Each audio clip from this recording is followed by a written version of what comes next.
Et aujourd'hui, j'ai deux applications à vous faire présenter. Et la première application, on va parler d'une fonction numérique simple. Voilà. Donc, la fonction est là, quand je dis soit f de x égale 2x plus 1 sur x moins 2, c'est x moins 2. Alors, vous voyez que là, c'est une fonction, parce que en première, comme je l'avais dit de dire, les mathématiques sont une continuité. Tout ce qu'on a vu dès le primaire jusqu'en terminale, à chaque fois, nous en aurons besoin. Donc, il n'est pas le droit de l'oublier. Là, c'est une fonction numérique simple. C'est le cas d'une fonction rationnelle. Donc, qu'est-ce qu'une fonction rationnelle? C'est le rapport de deux polynômes. Quand je dis le rapport de deux polynômes, ici, 2x plus 1, c'est le numérateur, x moins 2, c'est le dénominateur. Mais quand je regarde 2x plus 1, c'est un polynôme, x moins 2, c'est un polynôme. N'est-ce pas? Donc là, c'est le cas d'une fonction rationnelle. Voilà. Donc, la fonction rationnelle, on demande, premièrement, de trouver le df. Quand je dis le df, ça veut dire quoi? C'est ça qu'on appelle le domaine de définition d'une fonction numérique simple. Et le domaine de définition d'une fonction numérique simple, on est dans grand R, soit c'est grand R, ou bien une partie de grand R. C'est l'espace dans lequel, quel que soit x. Merci, M. Thiam. Donc, tout à l'heure, j'avais dit que les mathématiques sont une continuité. En première, les élèves ont vu ces différents types de fonctions. On a trois types de fonctions. Une fonction polynôme, rationnelle et irrationnelle. C'est ça qu'on appelle les fonctions numériques simples. Alors, là, j'ai donné une fonction numérique f de x égale 2x plus 1 sur x moins 2. Là, c'est le rapport de deux polynômes. Donc, on dira que c'est une fonction rationnelle. Donc, la première question, quand je dis trouver le df. Le df, là, qu'est-ce qu'on a fait? C'est un diminutif. Donc, d, ça veut dire domaine de définition de la fonction f. Donc, si c'était une fonction g, je vais dire dg. Une fonction h, je vais dire dh. Mais comme ma fonction s'appelle f de x, donc je vais l'appeler d de f. Et d de f, c'est le domaine de définition. Et je dirais tout à l'heure, le domaine de définition, c'est quoi? C'est l'espace dans lequel, quel que soit x qui est l'antécédent, on attribue une valeur à x, qu'on puisse avoir une image dans l'ensemble d'arrivée. Et une seule. S'il n'y a pas d'image, ou bien s'il y a deux images, ce n'est plus une fonction numérique simple. Donc, quand je dis df, soit c'est grand R, ou bien une partie de grand R. Comme on a une fonction rationnelle, là, les mathématiques sont une continuité, vous verrez que c'est le cas des fractions. Une fraction, on a deux cas, le numérateur et le dénominateur. Vous voyez que le dénominateur ne doit pas être nul. Parce que si le dénominateur est nul, on ne peut pas diviser avec 0. Donc, ça veut dire quoi? Trouver le df pour une fonction rationnelle, on va poser une condition d'existence. Et quelle est la condition d'existence? C'est tout simplement, le dénominateur doit être toujours différent de 0. Donc, ça veut dire quoi? Je vais dire f de x existe, ça c'est le langage mathématique. Si et seulement si quoi? X moins 2 différent de 0. Et quand je dis x moins 2 différent de 0, là, je suis en train de chercher pour quelle valeur de x le dénominateur ne doit pas être nul. Oui. Et là, quand je dis x moins 2 différent de 0, c'est une équation du premier degré. Attention aussi, on peut avoir le cas où le dénominateur, ça peut être une équation du second degré ou bien des polynômes du troisième ou quatrième degré. Tout ça, on l'a vu en première. Et comme là, on a une équation du premier degré, pour résoudre cette équation, qu'est-ce qu'on fait? On va transposer comme les équations du premier degré. Donc, le x dans le premier membre, des termes constants dans le second membre. Et tout terme qui change de membre changera de signe. Donc, ça veut dire que x, il y a un x qui est là, je conserve le x là, et là, le terme qui est constant, c'est moins 2. Et moins 2, quand je le transpose, je dis que tout terme qui change de membre change de signe. On a deux membres. Le premier membre, il est là, le deuxième membre est là. Donc, qu'est-ce qu'on va faire? On va déplacer le moins 2. Comme moins 2 était négatif, si je l'amène ici, ça devient plus 2. Donc, ça veut dire quoi? X différent de 2, cette fonction est définie si, quel que soit x, peut prendre l'ensemble de toutes les valeurs dans grand R, sauf 2. Sauf 2. Pourquoi? Parce que si x égale 2, si je cherche f de 2, vous voyez que j'aurai un numérateur qui n'est pas nul, mais le dénominateur serait nul. Et là, on ne peut pas diviser par un nombre qui est nul. C'est clair? Donc là, ça veut dire x différent de 2. Qu'est-ce qu'on va faire? On va dire dans ce cas-là, le df, on note comme ça. On dit c'est grand R. Ça, c'est sous forme d'ensemble. Et quand je dis c'est grand R sous forme d'ensemble, privé, là, si vous voyez cette barre oblique comme ça, privé, ça se lit privé, et je mets l'ensemble. Quelle valeur? On a une seule valeur qui annule le dénominateur, c'est 2. Je dis R privé de 2. Et quand je dis R privé de 2, ça c'est sous forme d'ensemble. Mais sous forme d'ensemble, ça veut dire quoi? Vous voyez, quand je dis grand R, c'est un ensemble. Mais grand R, c'est quel intervalle? Je sais que c'est de moins l'infini jusqu'à plus l'infini. Donc, grand R, c'est l'intervalle moins l'infini jusqu'à plus l'infini. Donc, ça veut dire que ça, c'est l'ensemble. Mais l'intervalle, l'ensemble, on l'a présenté sous forme d'intervalle. Donc, ça veut dire quoi? Revenons ici. Quand je dis df, R privé de 2, comment je vais faire? Je trace une droite gradée. Je dis toujours, on est dans R. Je place les deux bornes, moins l'infini et plus l'infini, qui sont deux bornes infinies, moins l'infini. On ne peut pas l'atteindre, ni plus l'infini, on ne peut pas l'atteindre. Mais je sais que quand je vais tendre vers moins l'infini, là, c'est les valeurs qui sont négatives. Quand je vais tendre vers plus l'infini, c'est l'ensemble des valeurs qui sont tous positives. Et je reviens là. Je dis que, comme j'ai dit R privé de 2, dans grand R, je dis quelque part, je place mon 2 qui est là. Quand je place le R qui est là, le 2 qui est là, que je vais faire? Je vais dire, comme c'est R privé de 2, mais de moins l'infini jusqu'à 2, il y a une infinité de nombres qui sont là, qui sont différents de 2. Et de même que de 2 jusqu'à plus l'infini aussi, il y a une infinité de nombres qui sont différents de 2 qui sont là. Donc, pour représenter cet ensemble, je vais dire, ça vient de moins l'infini, et je viens jusqu'à 2. Mais comme 2 n'appartient pas, je vais ouvrir le crochet, je dis, comme ça, j'ouvre le crochet. Ensuite, je vais faire la réunion, union. Il y a un autre intervalle, j'ouvre aussi l'autre crochet et je dis que c'est de 2 jusqu'à l'infini. Et si on regarde, vous voyez qu'on aura deux parties. Ces deux parties, c'est les deux ensembles ou bien les deux intervalles du domaine de définition. Et je vais dire là, voilà, le df, c'est de, à partir du graphe, moins l'infini jusqu'à 2. Je représente les intervalles tels qu'ils sont représentés sur le graphe. Hein. Le crochet ouvert en 2, union. Là aussi, vous avez vu, j'ai ouvert de 2 jusqu'à plus l'infini. Et là, voici le domaine de définition. C'est ça. Et le domaine de définition, il est là. Donc ça veut dire quoi? De moins l'infini jusqu'à 2, n'importe quelle valeur qui appartient à cet intervalle-là, si vous cherchez l'image, vous aurez une image dans R. De 2 aussi, pareil, jusqu'à plus l'infini. Mais en 2, le 2x différent de 2, c'est pourquoi les crochets sont ouverts. Vous voyez que si les crochets étaient fermés, là, vous voyez que le 2 appartient. Mais j'attire l'attention aussi à nos chers élèves. Pourquoi? Parce qu'arrivé à ce niveau-là aussi, qu'est-ce qu'ils font? Souvent, ils ferment les crochets. Et je leur dis que vous avez dit R privé. R privé, donc, au niveau de cette valeur-là, on doit toujours ouvrir les crochets. Parce que si vous fermez, ça veut dire que cette borne appartient à l'intervalle. Et là, les deux bornes-là n'appartiennent pas à ces deux intervalles.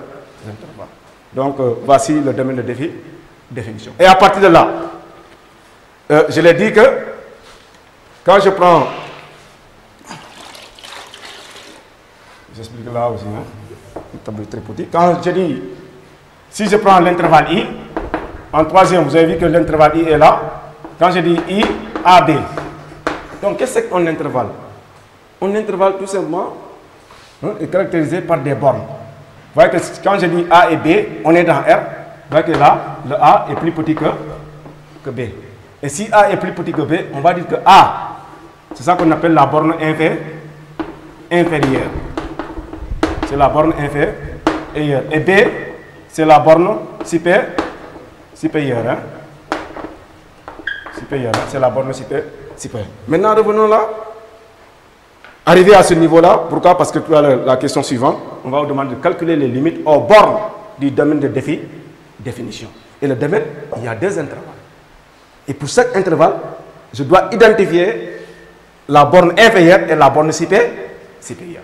Donc, arrivé à ce niveau-là aussi, souvent, quand on pose aux élèves quelles sont les bornes, il y a certains qui te disent que, monsieur, les bornes sont moins l'infini 2, et plus l'infini. Je lui dis, attention. Moins 2, moins l'infini, 2. Et là aussi, il y a un 2. Et là, il y a plus l'infini. Donc, attention. Tu ne peux pas être au four et au moulin. Le 2 là, il ne peut pas appartenir à cet intervalle, en même temps appartenir dans l'autre intervalle. C'est impossible. Donc, comment on va faire? Comment on va les reconnaître en mathématiques? C'est ça qu'on appelle maintenant. Quand je dis il faut énumérer les bornes, on va dire les bornes sont. Et là, on va commencer par le premier intervalle. Vous voyez que le premier intervalle, si je me localise à cet intervalle-là, il y a A et B. Donc ici, A égale à moins l'infini, B égale à 2. Mais attention, il y a 2 et 2. Mais comment on va faire? Vous voyez que quand on est là, en mathématiques, si la première borne est moins l'infini, arrivé à ce 2-là, je vais dire que le 2 là, c'est à gauche, c'est ma gauche. Et le 2 là, c'est à droite. Donc, je vais dire la première borne, c'est moins l'infini. Et le 2 là, je mets point virgule 2. Mais comme en mathématiques, le 2, c'est pas négatif, mais comment reconnaître ce 2 là, c'est la partie négative. Je vais l'écrire en exponentiel comme ça, en exposant. Donc, je vais dire c'est 2 moins. Ensuite, le 2 là, ce n'est plus 2 moins, mais ça va dire, si on réfléchit un peu, ça va donner 2 plus 1 plus l'infini. Et si on énumère toutes ces bornes là, on a 4 bornes. Une borne, 2, 3, 4 bornes. Imaginez maintenant au début, si vous demandez aux élèves de dire voilà les bornes, moins l'infini 2 et plus l'infini, ils ont donné 3. Et là, j'ai donné 4 bornes. Elles sont là. Donc, c'est ça le type de fonction. La première chose à faire à chaque fois, on va vous demander le df. Et quand vous posez le df, pour le reste de ce problème, c'est fini. Donc, raison pour laquelle il faut toujours miser sur ça. C'est très important et très fondamental. Parce que, comme je l'ai dit tout à l'heure, cette partie, en l'examen en terminale, que ça soit en S, S1, L2, L' et S2, cette partie est notée sur 12 ou bien 10 ou 11 points. Donc, c'est beaucoup. Ensuite, donc c'était cette partie-là. Je continue parce que voici le DF. J'ai donné le DF. Continue.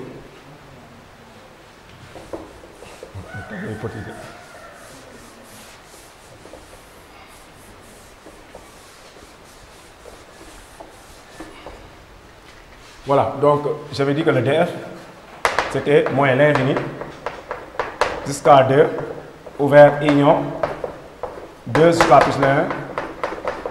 Voici le DF1. Et les bornes, j'avais dit que les bornes sont. La première borne, c'est moins l'infini. La deuxième, c'est 2 moins, 2 plus, et plus l'infini. Voici les 4 bornes. Maintenant, la deuxième question, on demande calculer les limites aux bornes de DF et en déduire les asymptotes éventuels. Donc, ça veut dire quoi? Deuxième question, calculer les limites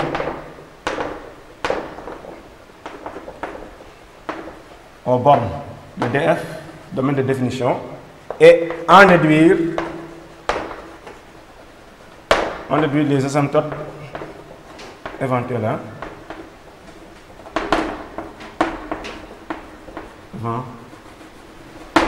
C'est ça. Donc, la deuxième question, elle est là. Donc, les bornes, elles sont là. Le domaine, il est là. Les bornes, elles sont là. Donc, comment on va faire? On va calculer limite quand ici tend en moins l'infini de f de x. Donc, la fonction, elle est là. Comment calculer la limite maintenant en moins l'infini de f de x? Là, comme c'est le cas d'une fonction rationnelle, on l'a vu. On a dit que si une fonction, vous avez une fonction, soit un polynôme, soit une fonction rationnelle ou irrationnelle, en moins l'infini ou bien en plus l'infini, tout va dépendre de quoi? Parce que là, le polynôme, cette fonction, c'est une fonction rationnelle. Le rapport de 2 polynômes.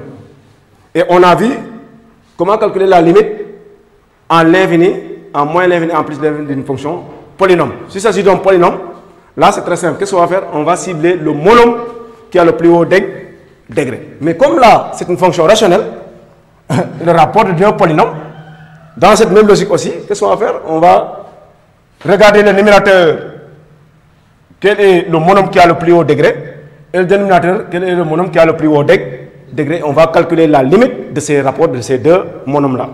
Ok, donc quand je regarde 2x plus 1, vous l'avez vu en troisième, c'est une équation du premier degré.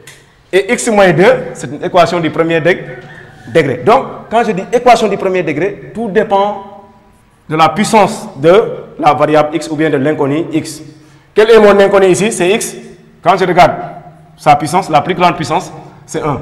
Et cette puissance, c'est 0. Donc 1 est plus grand que 0. Donc là aussi, 1 est plus grand que 0. Donc on va cibler le monome qui a le plus haut degré au numérateur. Dans ce cas, ça va donner 2x. Et le dénominateur, c'est x.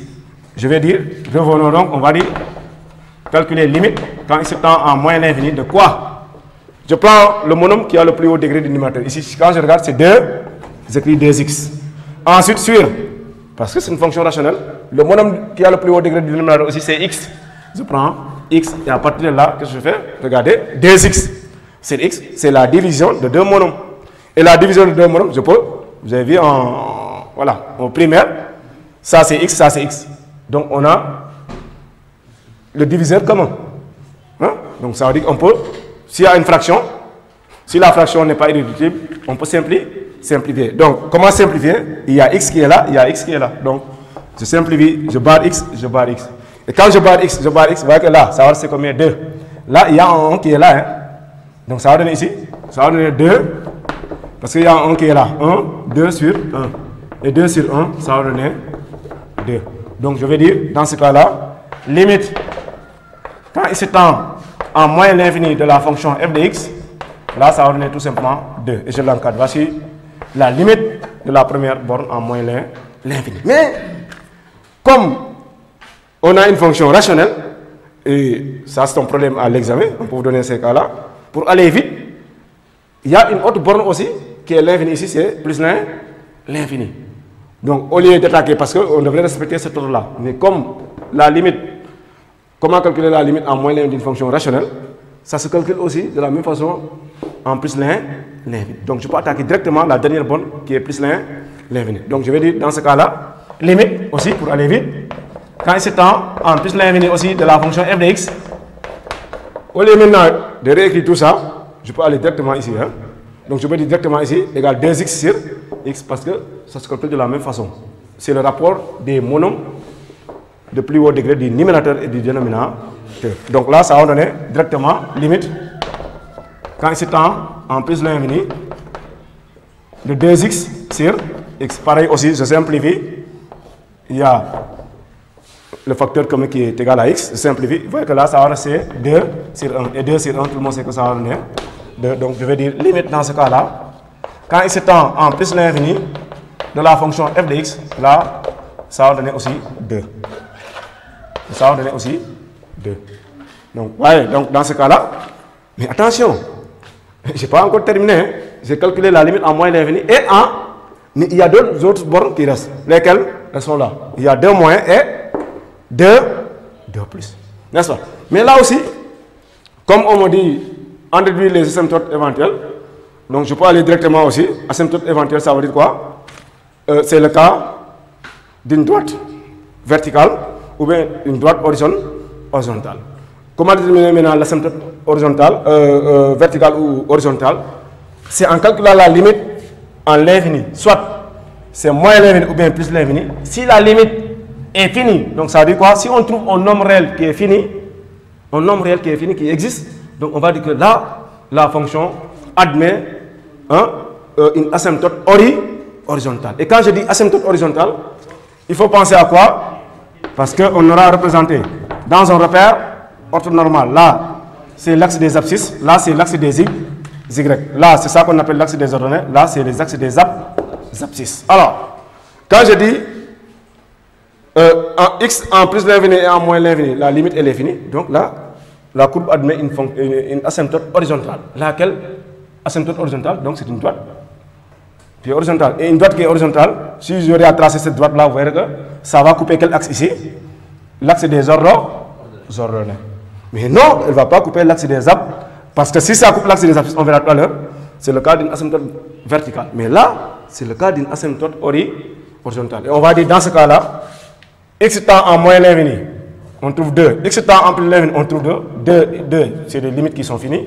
Donc je vais tirer une conclusion en disant que dans ce cas-là, y égale à la limite que vous avez trouvée là, 2, et asymptote. Voilà, souvent on fait des abréviations ici, on abrège. Donc je vais dire c'est une asymptote horizontale à CF où, et je vais préciser, la première limite ici, en moins l'infini et en plus l'infini. Et vous voyez que quand je dis asymptote horizontale, ça va nous aider, beaucoup aider quand on aurait à représenter le tracé de la courbe. Parce que, étude de fonction, quel que soit alpha, on va tracer la courbe dans un repère. Et là, au départ, vous voyez que y égale 2 est une asymptote horizontale. Vous voyez que quand j'aurai, si 1 est là, 2 est là. Donc l'asymptote, elle est là. Donc y égale 2 est là. Et quand j'aurai à tracer la courbe, vous verrez que jamais la courbe va couper une asymptote. Donc l'asymptote, son rôle c'est quoi? Elle va nous permettre de bien représenter une courbe dans un repère orthonormal. Donc la courbe va tendre vers l'asymptote, mais jamais elle va couper.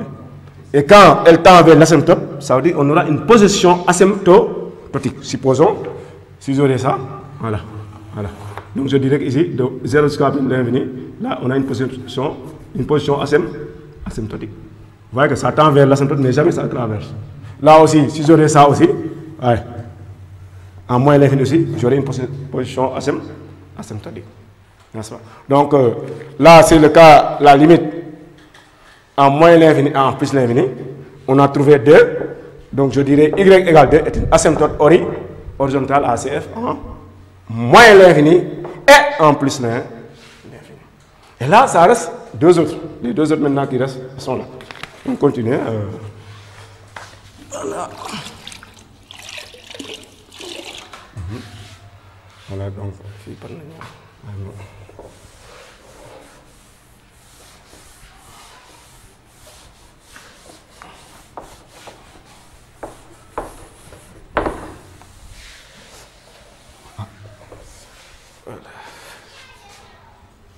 voilà. Maintenant, ça reste la limite en 2 moyens. Donc, je vais dire limite quand x tend en 2 moyens de f de x. Là aussi, attention. J'attire l'attention de nos élèves là. Souvent, quand je dis 2 moins, là, c'est pour reconnaître que on est en train de calculer la limite à gauche de 2. Mais le 2, son signe est positif. Donc, c'est différent de moins 2. Donc, quand je dis 2 moins, c'est tout simplement pour nous orienter. Hein? Donc, c'est la limite à gauche. Donc, 2 moins, quand j'écris 2 moins, c'est la même chose que 2. Donc, ce 2 là est positif, ce 2 là est positif. Donc, c'est différent de 2 moins, c'est différent de moins 2. Alors, donc, on va calculer la limite. Donc, ça va donner une limite quand x tend en 2 moins de f de x.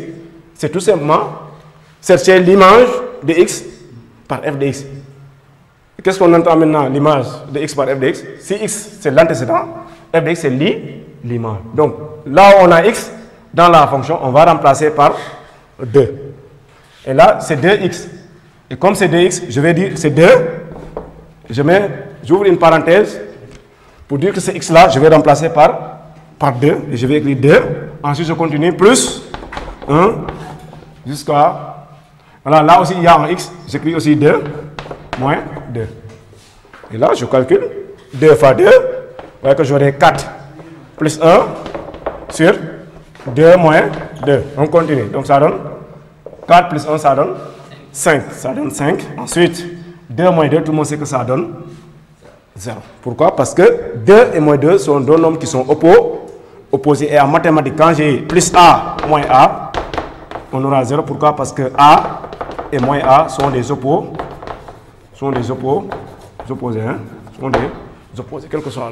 Donc, on invente, c'est ça. Donc, ça va donner 5, 6, 0. Mais 5, 6, 0, vous voyez que cette limite-là, attention, c'est pas comme tout à l'heure, hein, on avait trouvé des limites des nombres réels finis. Là, 5, 6, 0, tout à l'heure, je disais qu'on ne peut pas diviser par 0. Mais comme on est en train de calculer les limites, la limite d'une fonction, soit elle est finie, soit elle est infinie. Et si elle est finie, donc ça veut dire quoi? On va trouver un nombre. On va trouver un nombre réel. On va trouver un nombre réel. Mais là, c'est 5 sur 0. 5 sur 0. Et souvent, c'est une méthode technique que je donne à mes élèves. Je leur dis que quand vous avez ça, il faut penser au rapport IRI, Euro, Roi, Rio. Donc, IRI, Euro, Roi, Rio. Donc, ça veut dire quoi? Quand on a infini sur réel, je sais que la limite qu'on va obtenir, c'est l'infini. Quand j'ai 0 divisé par un nombre réel, la limite qu'on va obtenir, c'est 0. Quand on a réel sur 0, la limite qu'on va trouver, c'est l'infini. Et ensuite aussi, réel sur infini, on va trouver 0. Et quand revenons ici maintenant, je reviens là, vous voyez que le 5, c'est un réel. Là, c'est réel sur 0. Donc, réel sur 0, dans ce cas-là, c'est quel cas? C'est le cas où on aura roi. Et quand on a roi, donc ça veut dire qu'on va trouver une limite qui est infinie. Et la limite qu'on va obtenir, comme c'est infini, cette limite qui est infinie, on ne sait pas, soit parce que dans R, on a deux infinis, lesquels on a moins l'infini et plus l'infini. Maintenant, comment on va faire? Je sais que là, quel que soit alpha, on va trouver l'infini. Mais je ne sais pas lequel des infinis. Donc alors, comment on va faire maintenant pour trouver si c'est moins l'infini ou bien plus l'infini? Tout va dépendre de quoi? Parce que le 5, quel est le signe de 5? Le 5 est positif, mais le 0, on ne sait pas si le 0 est positif ou négatif. Mais qu'est-ce qu'on va faire? On va étudier le signe du dénominateur pour savoir si on aura 0 moins à gauche et 0 plus à droite. Vous y êtes? Donc qu'est-ce qu'on va faire? On va dire dans ce cas-là, étudions le signe du dénominateur. Le signe du dénominateur. Et quel est le dénominateur ici? Si je regarde, c'est x moins. Quand je dis x moins 2 égale 0, vous voyez que j'aurai x égale à, je transpose 2. Donc, étudier le signe, on va établir un tableau de signes. Là, c'est les valeurs de x. Là, c'est x moins 2. Et là, comme on est dans R, je place moins l'infini et plus l'infini. Comme on a une seule valeur, c'est 2. Donc, je vais dire x moins 2. Comme cette équation du premier degré, ça s'annule où? En 2. Et si ça s'annule en 2, donc ça veut dire quoi? Là, cette équation du premier degré, c'est la forme ax plus b. Si on a ax plus b, c'est l'équation du premier degré. Ça s'annule en 2, mais on a deux parties. Et dans chaque partie, je dois connaître le signe de x moins 2. Mais pour savoir le signe de x moins 2, comme c'est une équation du premier degré, les élèves en 4e, ils ont vu comme quoi, s'ils ont la forme ax plus b, ça s'annule en b moins a. Ils vont dire que ça dépend du signe de a à droite de la racine et le signe de moins a à gauche de la racine. Mais comme c'est la forme ax plus b, donc le a, c'est toujours le coefficient qui va avec la variable x ou bien mon inconnu x. Tout le monde a vu qu'ici c'est 1. Quel est le signe de 1? C'est plus. Donc à droite, c'est le signe de a. Et à gauche, c'est le signe contraire. Mais attention aussi, comme on a x moins 2, on pouvait avoir aussi un polynôme du second degré. Dans ce cas, quel que soit alpha, on va résoudre, calculer delta, établir un tableau de signes, et à gauche et à droite pour voir le signe de 0. Mais comme cette équation du premier degré, on résout directement. Ok? Ensuite, je reviens là. Comme on aurait à calculer la limite en 2 moins, qu'est-ce que je vais faire ici? Je vais dire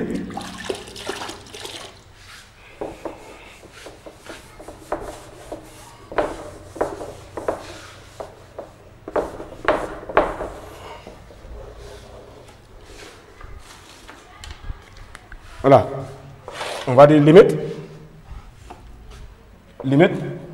quand x tend en 2 moins de f de x. Je reviens là, on avait trouvé c'est 5 sur 0, ok? Et 5 sur 0, je sais qu'on va trouver l'infini. Vous y êtes? Mais vous voyez que pour savoir si c'est l'infini, qu'est-ce que je vais faire? Je vais dire, je dois connaître d'abord le signe de 0. Donc 2 moins, le 2 est là.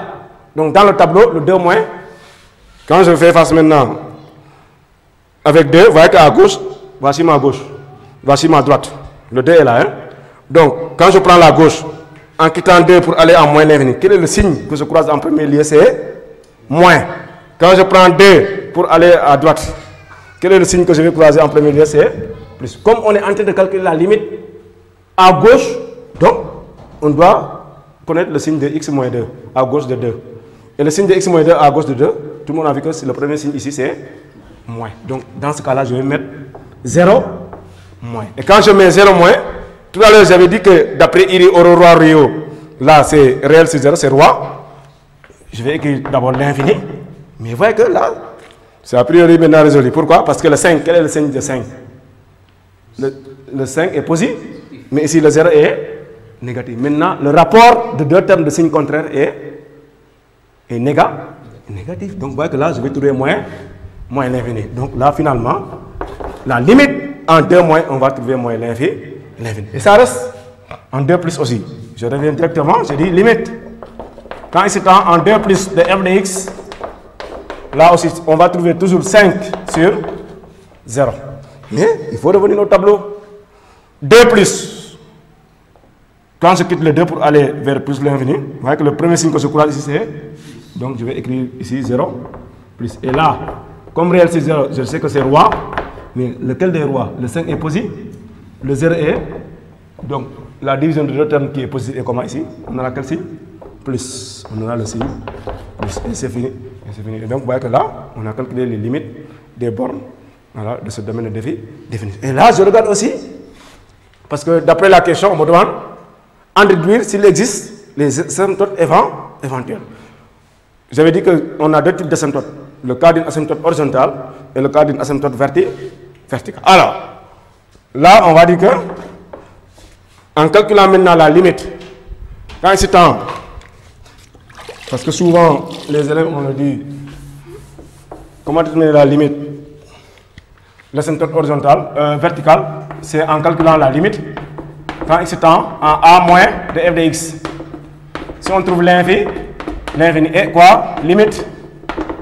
Quand x est en a plus de f de x, si on trouve aussi l'infini. Donc dans ce cas-là, on va dire que la droite d'équation, cette fois-ci, x égale la valeur là, a, est une asymptote verticale à CF, à la courbe représentative de la fonction f de x.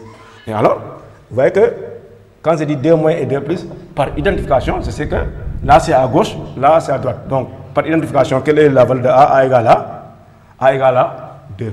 Et si a égale à 2, donc dans ce cas-là, donc je peux dire ici x égale 2 est une asymptote verticale à la courbe représentative de f. En quoi maintenant? En moins l'infini et en plus l'infini.